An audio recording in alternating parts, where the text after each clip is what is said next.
박규락 교수입니다. 오늘은 6.25 전쟁 71주기를 보내면서 어쩌면 지금이 1950년의 6.25 직전보다 더욱 위험한 상황일지도 모른다 하는 그런 뜻으로 한번 말씀드려 보겠습니다. 현재 우리 국민 중에서 전쟁의 가능성을 생각하는 사람은 극소수일 겁니다. 대부분 이미 어떤 식으로든 평화가 정착된 것으로 아마 생각하는 것 같습니다. 그러나 가만히 생각해 보면 북한은 100개 정도의 핵무기를 보유하고 있습니다. 그리고 북한은 상당히 많은 숫자의 미사일을 갖고 있기 때문에 다양한 미사일의 핵무기를 장착을 해서 남한을 언제든지 공격할 수 있습니다. 또 대륙간 탄도탄과 잠수함 발사 탄도탄을 계속 개량해서 미국이 한국을 지원할 경우 미국에 있는 도시를 공격하겠다고 위협할 태세입니다. 더군다나 지난 1월에는 제8차 당 전원회의를 개최하면서 핵무기 증강을 계속할 뿐만 아니라 이것을 통해서 남북 통일을 앞당기겠다는 그런 뜻을 공언을 했고 또 당 규약에 포함시키기도 했습니다. 조금이나마 정상적인 생각을 가진 사람은 아마 잠이 안 올 상황입니다. 그런데도 우리 국민 대부분은 태연합니다. 그런데 사실 전쟁을 유발하는 요인은 공격국의 철저한 전쟁 대비에도 있겠지만 방어국의 대비가 미흡할 때입니다. 조선의 역사가 바로 그 전형적인 사례입니다. 임진왜란, 정묘, 병자, 호란, 그리고 한일 합방. 조선은 외침에 대해서 제대로 준비된 적이 한 번도 없었습니다. 무방비로 있는 조선을 그냥 침범하면 되는데 내려가기만 하면 정복할 수 있는데 왜 공격을 망설이겠습니까?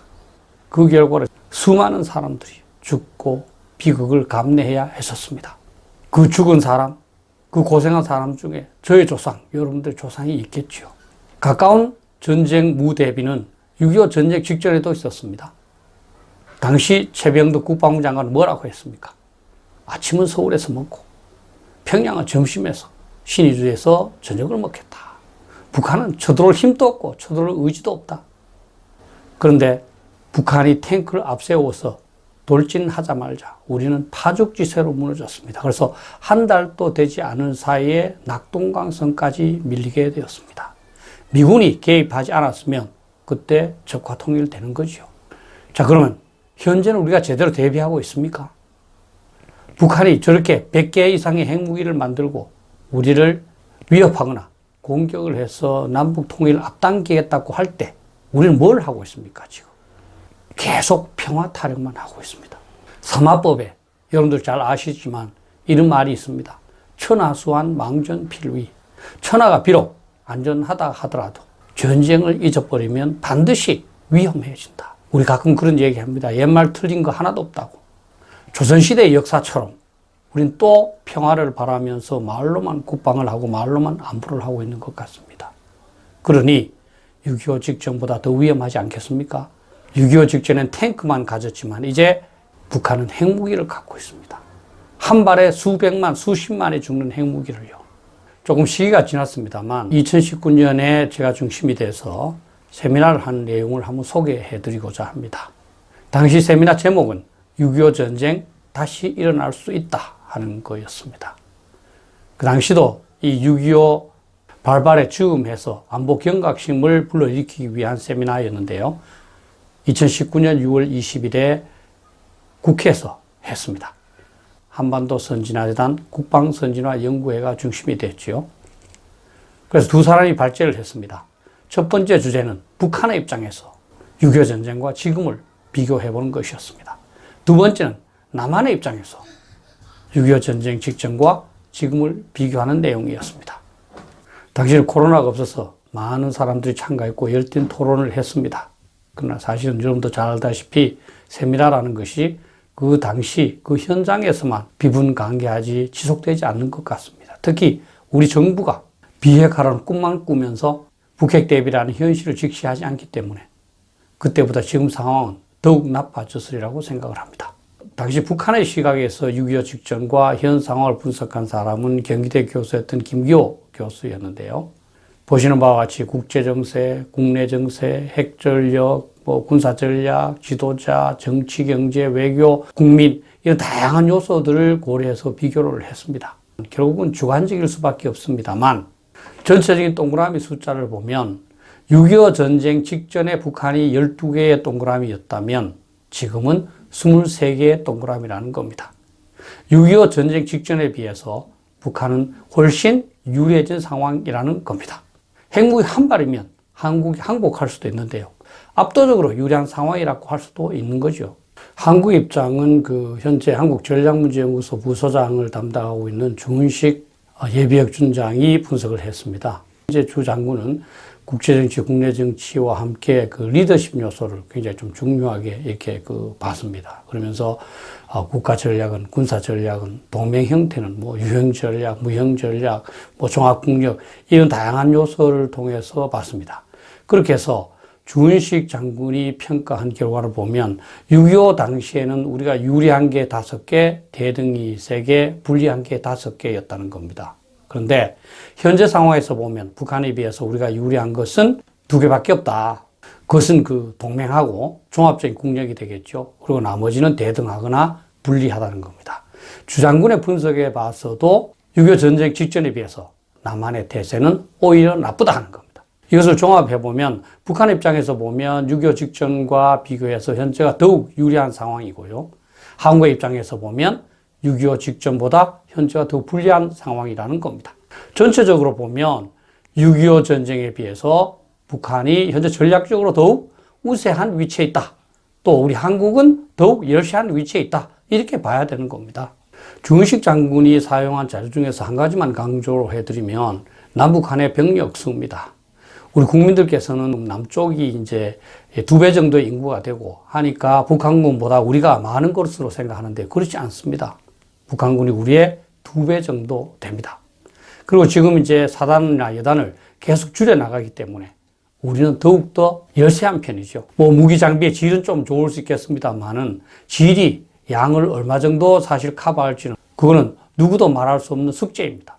실제로 6.25 전쟁 여러분들 보시면 당시에 해공군은 우리가 완전 장악하고 있었고 장비, 무기, 유엔군 쪽이 압도적으로 우세했습니다.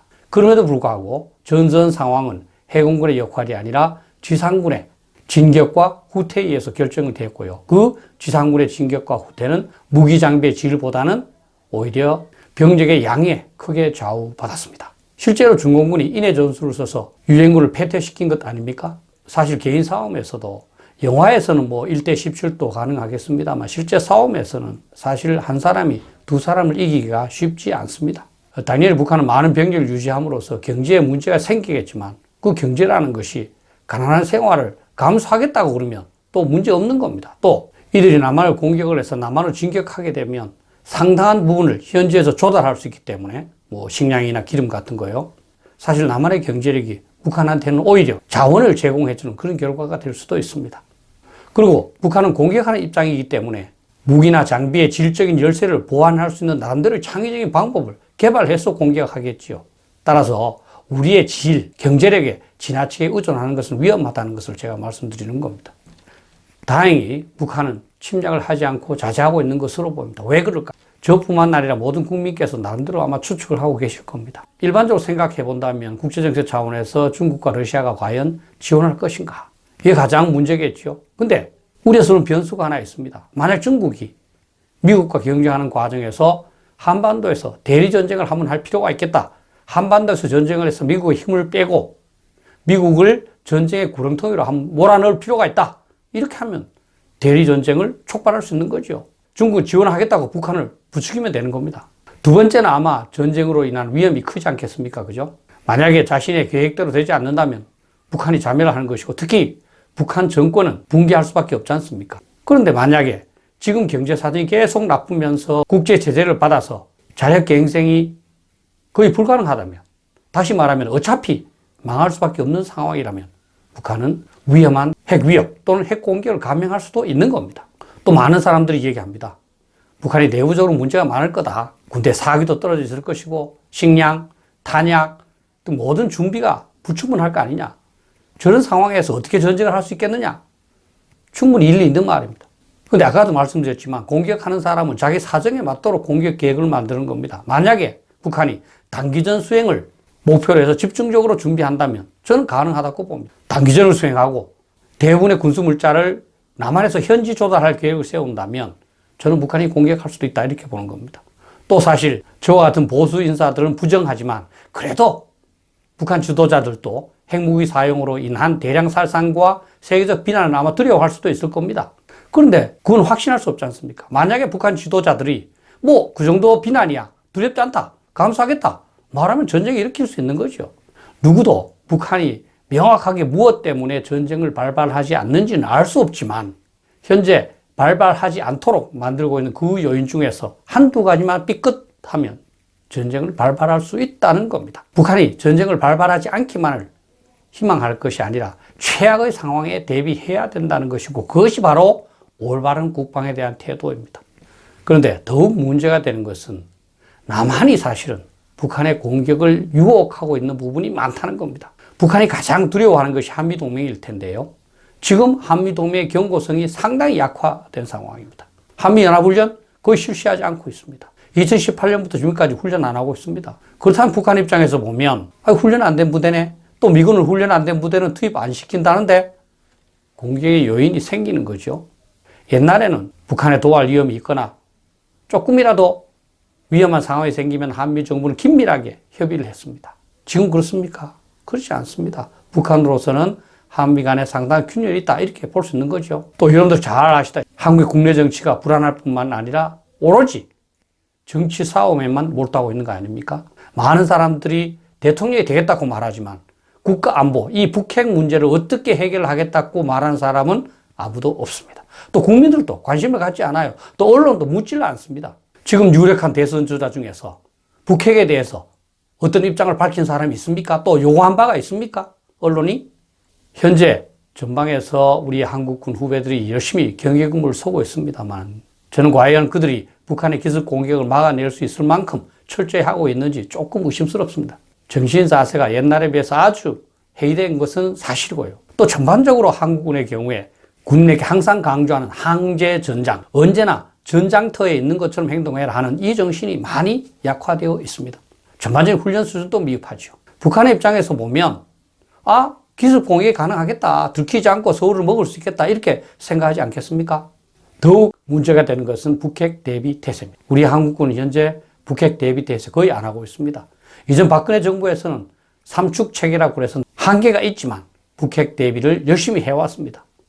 근데 지금 4년 동안 아무것도 안 했습니다. 그냥 북한이 핵무기 폐기하기만을 기다려온 거죠. 북한으로서는 상당히 매력적인 공격 상황이죠. 무엇보다도 수도 서울이 너무나 단거리에 위치해 있고 그리고 우리가 제대로 대비하지 않기 때문에 속전속결이 가능하다는 겁니다. 수도권 북방에 발달된 도로를 한번 보십시오. 제가 누누이 말씀드렸습니다만은 철원 지역에는 유해 발굴을 구실로 DMZ에 있는 지뢰를 다 제거해 놨습니다. 김포반도에 있는 유속이라든지 하상의 상태, 이 정보를 판문점 합의를 이행한다면서 북한에 다 제공했습니다. 저는 몇 번 유튜브를 통해서 말씀드리고 또 언론 기고도 했습니다만 아침에 일어났을 때 인공기가 나부낄 수 있다, 서울에. 저는 이렇게 생각합니다. 북한으로서는 서울만 점령을 하면 남한 전체는 차차 시간을 두고 점령해도 충분하다 이렇게 생각하지 않겠습니까? 다시 말씀드리면 북한의 준비도 준비지만 우리 남한의 무대비가 북한으로 하여금 공격의 유혹을 느끼도록 하는 점이 너무 크다는 겁니다. 71년 전에 6.25 전쟁이 일어났습니다. 이번 71주기처럼 아무런 행사 없이 지나간 해는 없었던 것 같습니다. 물론 코로나의 영향도 있겠습니다만 정부도 전쟁 대비를 하죠. 언론도 그렇고 국민들도 평화라는 달콤한 사탕의 맛에 익숙해졌으니까 그렇죠.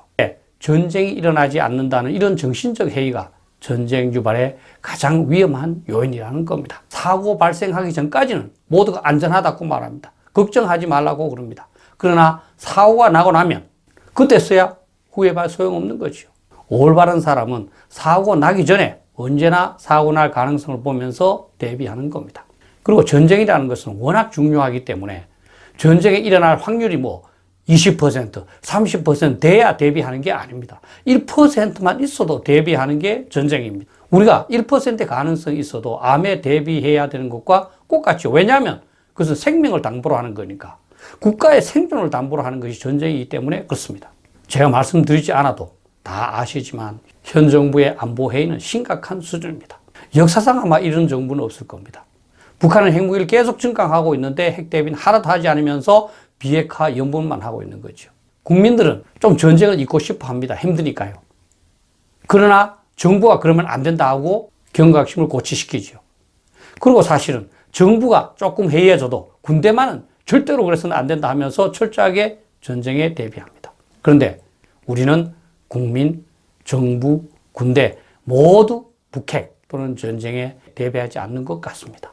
다시 한번 말씀드립니다만 북한의 전쟁 도발 요인보다 남한의 전쟁 유혹 요인이 더욱 크다는 것이 가슴 아프고 더욱 문제입니다. 우리 모두가 너무나 잘 알고 있지만 잊고자 하는 말은 뭡니까? 평화를 원하거든 전쟁을 대비해라. 근데 전쟁을 대비하는 것이 좀 어렵고 힘들기 때문에 전부 다가 평화를 얘기합니다.